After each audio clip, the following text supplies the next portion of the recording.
Firstly,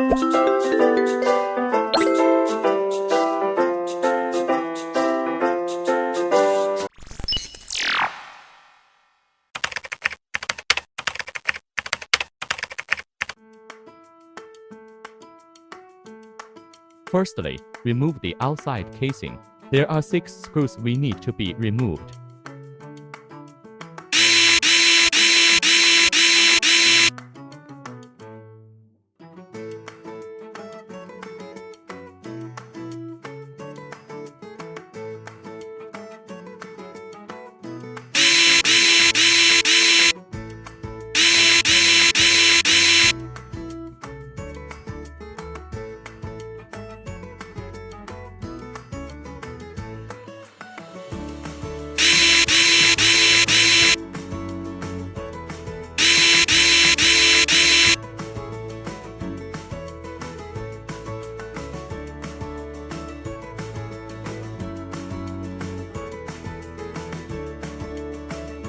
Don't forget to apply the red glue on these interfaces.